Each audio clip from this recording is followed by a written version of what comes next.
Selection panel, নতুন selection panel, তারা team ঘোষণা করেছে নিউজিল্যান্ড সিরিজের জন্য। আপাতত 2টা ওয়ানডের জন্য টিমটাকে ঘোষণা করা হয়েছে এবং এই টিমে আগের সিরিজ অর্থাৎ পাকিস্তান সিরিজ থেকে কোনো পরিবর্তন আমরা দেখতে পাই নাই, যেটাকে ব্যক্তিগতভাবে আমি মনে করছি যে একটা পজিটিভ উদ্যোগের জায়গা। কারণটা হচ্ছে এর আগের সিরিজে এরকম 4জন ক্রিকেটার ছিলেন যে 4জন ক্রিকেটার কোনো ম্যাচে খেলার সুযোগ পান নাই।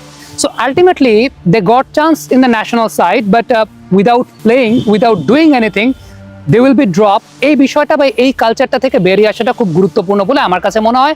ধরেন মাহিদুল ইসলাম অঙ্কন, ডেফিনেটলি তার সাম্প্রতিক সময় ঘরোয়া ক্রিকেটের পারফরমেন্স কিংবা ইন্টারন্যাশনাল ক্রিকেটে তাকে যখন নেওয়া হয়েছে, his performance was not up to the mark, সেটা আমরা সবাই জানি। বাট ডেফিনেটলি কোনো একটা কারণে হয়তো আগের সিলেকশন প্যানেল তাকে দলে নিয়েছিলেন, তার মধ্যে এমন কোনো কোয়ালিটি আছে যে কোয়ালিটিটা হতে পারে এরকম যে উইলিংনেস টু ইমপ্রুভ হিমসেলফ, তিনি হয়তো বা প্র্যাকটিসে ইমপ্রুভ করতে পেরেছেন যে কারণে তাকে নেওয়া হয়েছিল। এখন ফ্যাক্টের জায়গাটা হচ্ছে তিনি তো কোনো ম্যাচ খেলেন নাই, এখন হঠাৎ করে আপনি তাকে নিয়েছেন, আবার হঠাৎ করে তাকে আপনি বাদ দিবেন, এই কালচারটা থেকে বেরিয়ে আসাটা খুব গুরুত্বপূর্ণ। আমার কাছে মনে হয় বর্তমান সিলেকশন প্যানেল এক্স্যাক্ট কাজটাই করেছে, যে রেখেছে তাদেরকে দলে। যদি এরকম কোনো ঘটনা ঘটে যে ঠিক আছে বাংলাদেশ 2টা ম্যাচ জিতে গেল, পরপর 2টা ম্যাচ জিতে যাওয়ার পর 3 নম্বর ম্যাচে সেই সুযোগটা থাকছে যে now you can experiment, you can see your backup bench, you can see your reserve bench, ওই সময়টাতে যাতে এই প্লেয়ারদেরকে দেখতে পারে। আদারওয়াইজ অনেকে হয়তো বলতে চাইবেন সেটা হচ্ছে নিউজিল্যান্ডের টিমটা ডেফিনেটলি আমরা বলতে পারবো না যে best shaped New Zealand team for ওডিআইস, but যে টিমটাই আসছে এই টিমের 5জন ক্রিকেটার এর আগে ইন্ডিয়া ট্যুর করে গেছেন, 4জন ক্রিকেটার এর আগে পাকিস্তানের সঙ্গে সিরিজ খেলেছেন। সো সাবকন্টিনেন্টে নিউজিল্যান্ড কিন্তু মোটামুটি এই শেপের টিম নিয়ে খেলতে আসে এবং তারা যে কাজটা করার চেষ্টা করে যে ডিফারেন্ট কন্ডিশনে different kind of team build করার চেষ্টা করে।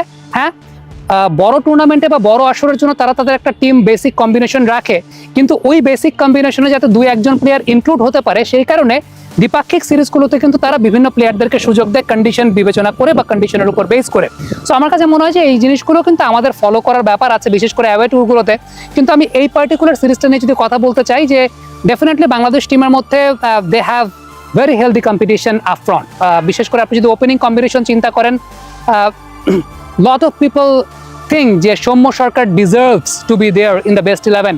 আই অলসো বিলিভ যে সৌম্য সরকার বেস্ট 11-এ থাকার ডিজার্ভ করেন। বাট আপনি একটু চিন্তা করে দেখেন লেফট হ্যান্ড রাইট হ্যান্ড কম্বিনেশনটাকে যদি বাংলাদেশ টিম বিবেচনা করে থাকে, সো সৌম্য সরকারকে যিনি রিপ্লেস করেছেন Tanzid Hasan Tamim, he also scored a century. That means এটা আমাদের ক্রিকেটের জন্য একটা পজিটিভ সাইন। ডেফিনেটলি সৌম্য সরকার তিনিও ফর্মে ছিলেন, তিনিও ভালো করেছেন, বাট তাকে যিনি রিপ্লেস করেছেন সেটা টিম কম্বিনেশনের কারণে হোক কিংবা ওই মুহূর্তে কারেন্ট শেপ বা কারেন্ট ব্যাটিং ফর্ম অনুযায়ী হোক, যাই হোক, তানজিদ তামিম কিন্তু ডেলিভার করেছেন। He scored a century, he has scored a massive century. এবং এটাই আমাদের দেশের ক্রিকেটে একটা অনেক বড় পজিটিভিটির জায়গা যে একটা পার্টিকুলার পজিশনে ইউ হ্যাভ ভেরিয়াস কম্পিটিশনস। হ্যাঁ, Saif Hassan he is not able to perform well in the ODIs. টি-20 ক্রিকেটে যেভাবে পারফর্ম করেছেন লাস্ট ওডিআই সিরিজটাতে সেভাবে পারফর্ম করেন নাই। বাট মাইন্ড ইট, এই ওয়ানডে সিরিজের আগে লাস্ট যে ম্যাচটা খেলেছিলেন সেখানে কিন্তু 70-এর উপর রান করেছিলেন এগেনস্ট ওয়েস্ট ইন্ডিজ, এবং Soumya Sarkar and Saif Hassan they build a partnership of 175 plus. বাবা, এত এনার্জি কই পাও? এই পাওয়ার চুমুকে অ্যাকশন। সো আমার কাছে ব্যক্তিগতভাবে মনে হয় যে প্রত্যেকেই কিন্তু আমাদের দেশেরই ক্রিকেটার। সাইফ আমাদের দেশের ক্রিকেটার। সাইফ যদি কোনো কারণে আউট অফ টাচ থাকেন, আউট অফ ফর্ম থাকেন, উই নিড টু এনশিওর যে সাইফের কাছ থেকে বেস্ট পসিবল সার্ভিসটা আমরা পাই, সাইফকে আমরা বেস্ট পসিবল শেপে পাই। দেখেন দর্শকদের মধ্যে একটা হয় কি যে দর্শকরা অনেকে থাকেন যে এই প্লেয়ারের ভক্ত, ওই প্লেয়ারের ভক্ত, শুধু এই প্লেয়ারকে নিয়ে চিন্তা করেন, আরেক প্লেয়ারকে নিয়ে চিন্তা করার কিছু নাই। তবে সিলেক্টরদের কাছে তো সবাই সমান। সেই জায়গাটাতে অবশ্যই প্রত্যেককে ample amount of opportunity create করাটা বা প্রোভাইড করাটা খুব গুরুত্বপূর্ণ একটা বিষয়।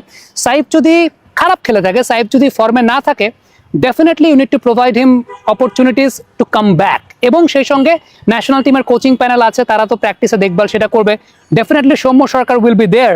আমার কাছে যেটা ব্যক্তিগতভাবে মনে হয়, মানে আমার যদি ক্ষমতা থাকতো এবং বাংলাদেশ টিমে সত্যিকার অর্থে যদি একজন অলরাউন্ডারও থাকতো, বাংলাদেশ টিমে তো আসলে ওই মাপের অলরাউন্ডার নাই, সাকিব ভাই মাপের বা সাকিব আল হাসান মাপের তো এরকম তো অলরাউন্ডার নাই। বাংলাদেশ টিমে যদি ওই মাপের একজন অলরাউন্ডার থাকতেন, আমার কাছে মনে হয় সৌম্য সরকারকে বাড়তি একজন ব্যাটসম্যান হিসেবে টপ অর্ডারও খেলানো যেত, সেটাও কোনো কিছু হতো না। সো সবকিছু মিলিয়ে যেটা আমার কাছে মনে হয় যে বাংলাদেশ টিমের সিলেক্টররা যে পদ্ধতিতে আগাচ্ছেন, বিশেষ করে এই সিলেক্টরদের যে কথাটা আমার কাছে ভালো লেগেছে যে কোনো একজন প্লেয়ারকে যখন আমি দলে নিচ্ছি ডেফিনেটলি কোনো কিছু বিবেচনা করে বা definitely that player has proved his part, so that's why he is in the team. So তাকে ড্রপ আউট করার জন্য we need ample amount of evidence যে তাকে আমি এই কারণে ড্রপ করতে যাচ্ছি। এবং আপনি একজন প্লেয়ারকে ন্যাশনাল টিমে যখন সুযোগ দিলেন, একটা ম্যাচ দুইটা ম্যাচ ফ্লপ করার পর বা একটা ম্যাচ দুই ম্যাচ খারাপ করার পর নিশ্চয়ই তাকে আপনি বাদ দিয়ে দিতে পারেন না, নিশ্চয়ই তাকে আপনি সার্কিট আউট করে দিতে পারেন না, কারণ ওই প্লেয়ারটাও definitely he has done something well এবং কিছু একটা পারফর্ম করেই সে ওই পর্যায়ে এসেছে। সো প্রোটোকলটা এরকম থাকা উচিত। তো সিলেক্টররা আসলে যেমনটা চিন্তা করছেন আমার কাছে মনে হয় যে they have done the right thing. Comment বক্সে আপনাদের মন্তব্য মতামত জানতে চাই।